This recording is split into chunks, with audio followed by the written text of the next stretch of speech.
Ngayon sa China nagbakasyon. So, yung view dito, probinsya to. Ha? Ayan na siya, ang laki na niya. Ayan, na laki na mga mais. Life nila dito sa China. Simple. Ayun. Ano to? Tulog na.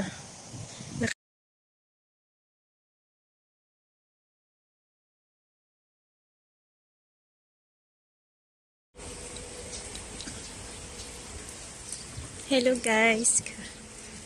Kumusta kayong lahat? Ayan, nandito kami ngayon sa China nagbakasyon.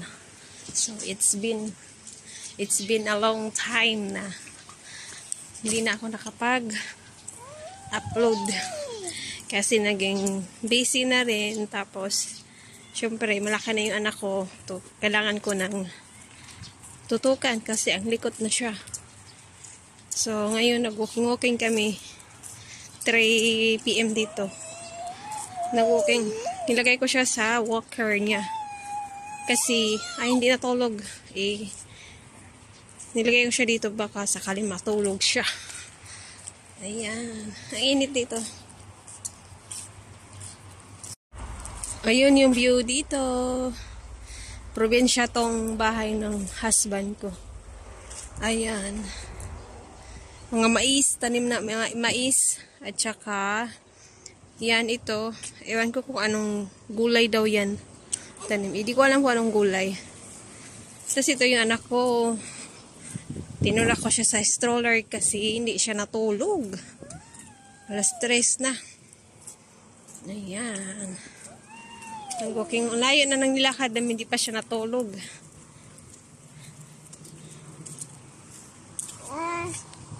Ano?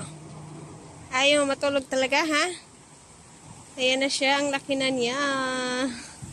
You know? Yeah.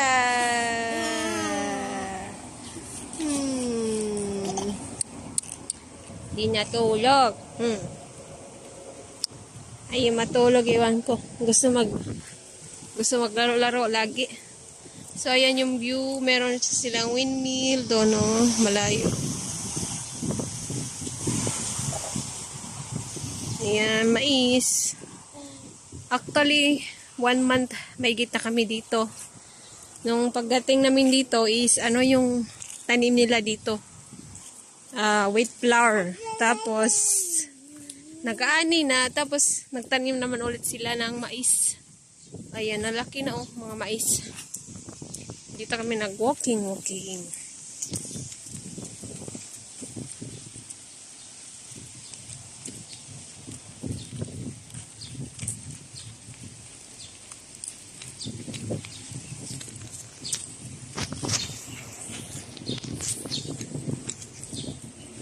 Summer dito ngayon. Sobra init. Ang ano dito sa China yung tahimik ba? Kasi syempre probinsya. Probinsya na to. Tapos kadalasan yung nanirahan na dito is mga matatanda na kasi yung mga mga young pa or mga anak ng mga matatandays kadalasan is nasa city kasi trabaho. Tapos ang naiwan na lang dito sa mga bahay is mga nanay nila ganun. Tapos ang kasi ang lalaki ng mga bahay dito, tapos mga matatanda na lang yung natira na nirahan. Tapos ayun, kadalasan din bahay dito, sobrang laki, parang wala nang linis ba, hindi na sila mag-maintain ng linis. Kasi syempre, yung mga nanira na lang is mga matanda. Tapos, hindi na masikaso kasi yung kadalasan din na pamumuhay nila dito is farming. Ayan, masipag sila magtanim. Kasi yung mga tinanim nila ng mga gulay is pang-konsumo lang din nila. Ayun, ang init. Di pa rin natulog yung anak ko. Ay, ang init yung malayo-layo na din yung nilakad namin. Grabe. Ayan, kumusta kayong lahat? May nanonood pa ba? May manonood pa ba sa mga videos ko? Bitaw. Ito yung life nila dito sa China. Simple lang. Ayun. Tahimik. Kung gusto mo mamuhay ng tahimik, dito lang yun, yung walang stress-free, ganon. Kasi nakatira tayo sa city ng Maynila. So, medyo toxic doon. Medyo magulo. Tapos, stress. So, dito walang stress. Tapos, ang mura lang din ng mga bilihin. Dito ng mga gulay. Ayan. Ito maganda dito kasi ang mura ng mga bilihin. Ayan.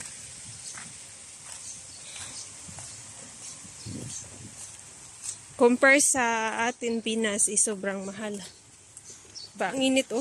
Ang silaw ng araw. Naglakad-lakad ako dito sa may pasada na sobrang init. Ayaw matulog pa ng anak ko. Ewan ko. Ako'y napagod na.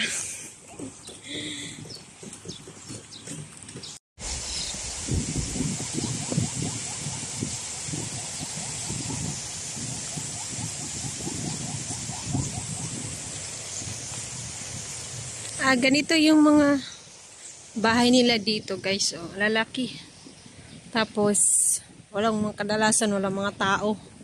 Ang naiwan na lang sa mga bahay is yung mga parents. Mga matatanda na ganun. Ang lalaki na mga bahay. Tapos, walang nakatira yung iba. Ayun. Ano to siya? Parang makina ng sa farming ba ganun. Marami oh.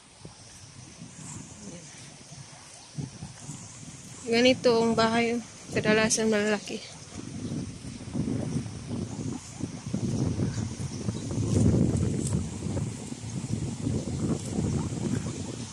Hangin. Ayan, nakatulog na rin sa wakas yung anak ko.